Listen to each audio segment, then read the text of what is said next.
heads now. Nenda kukyusa endowooza mu mutwe gwo kati. And I want to ask you 3 questions. Nenda kubabuuza ebibuuzo bisatu. Who are you? Ni wani? Who are you? Ni wani? What are you doing here? Kiki ky'olikola gano? What are you doing here? Kiki ky'olikola gano?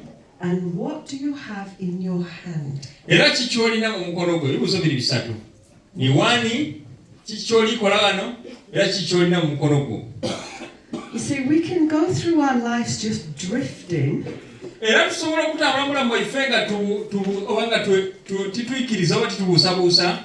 And we can be lost in the house of God. Era twabulira mu nnyumba ya Katonda. We can hear all these messages that say, Christ is in me. Tusobola okuwulira embuulire eno oba obugambo buno buluyibwako nti Yesu ali mu nze. Yet year after year after year after year, mwaka ku mwaka mwaka ku mwaka mwaka ku mwaka, nothing actually changes in our lives. ngagaza kikyuka mu bulamu bwaffe. And in fact, sometimes amazima gali nti ebiseera ebisinga we just look like the world. tulubanga ab'ensi bwe bafaanana. What makes you think you're special? Kiki ekikulowoozesa nti oli wandawulo?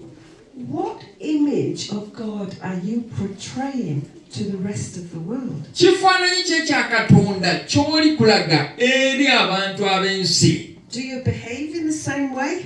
Weebisa mu ngeri emu? Do you tell lies when it's convenient?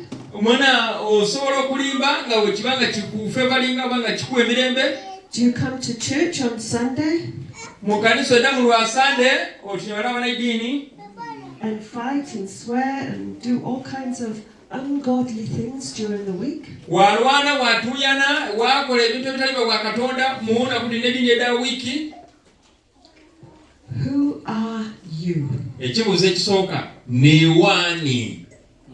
Because when you get hold of the answer to that question, Nti bw'otegeera oba ne weegema ku ansa ey'ekibuuzo ekyo, everything you do in life will flow from that understanding of who you are. Nti buli kintu ky'okola mu bulamu oba mu lunaku oba mu wiiki oba mu mwezi kijja kuba nga kitambulira mu ngeri n'endala n'ekibuuzo ekyo gy'okiyizeemu oba bw'okitegeera. You see, the boy in our story didn't know who he was. Nti omwana ono gwe tusomyeko mu sitole gye tuva okusoma kwere twete omwana eyabula aba yazaawa nti ye yazira kibuuzo ekyo mu bulamu bwe. He didn't know he had a loving father that was desiring his fellowship.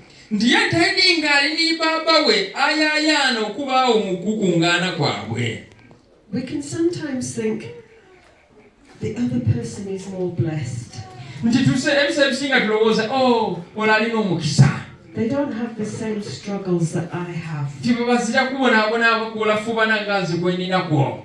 Therefore they can look better as a Christian. Nti era basobola okuba nga bali bulungi ng'abakristaayo. That person's white. Nti oyo omuntu oyo mweru. They don't have any problems. Bazira bizibu. They don't know what it's like to live in Uganda. Tebakintu kitegeeza kuba ng'osabira buliga eno ng'amaadi gagwire. That's true. Ekyo kituufu. But I've been coming to Uganda since 2014. Naye nze mbeera mu Uganda okutandikamu ku 2014. So I do know a little bit. Kale ndikuku akatonotono.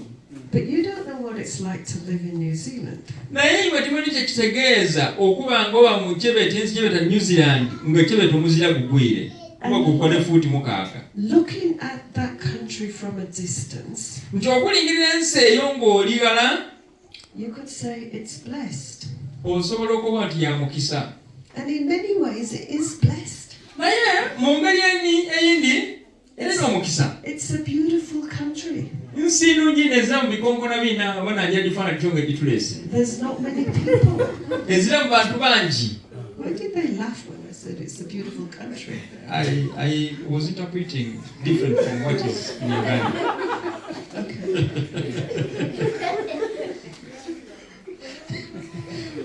But did you realize Naye timukitegeera 40% of New Zealanders live below the poverty line? nti ebitundu 40 ku 100 abantu abali mu nsi ya New Zealand baligansi w'abantu abaavu. So if Omusiitale gw'abaavu gwe bakusabye bati ebitundu 40 ku 100 baligansi w'omusiitale ogwo.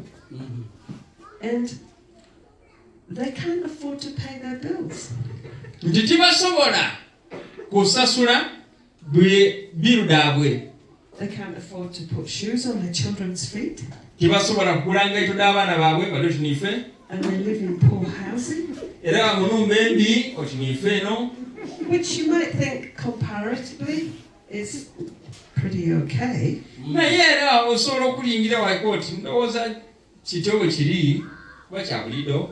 But we have a lot of cold, wet, snowy weather. Naye tulina kyetweta obwinogovu ne kyebeeta obutiti. And it's expensive to heat your house. Naye kitwala ssente nningi okutaaga eziiko munda oba ekyoto ekisobola okwegumya ennumba eyo. Kubanga nkwadde omuzira gugwe gukole fuuti 6 kuva gansi. Batabwa gulede ne gusenda njira okubona yojja. They can't afford to feed their families. Tibasobola kuliisa abantu baabwe.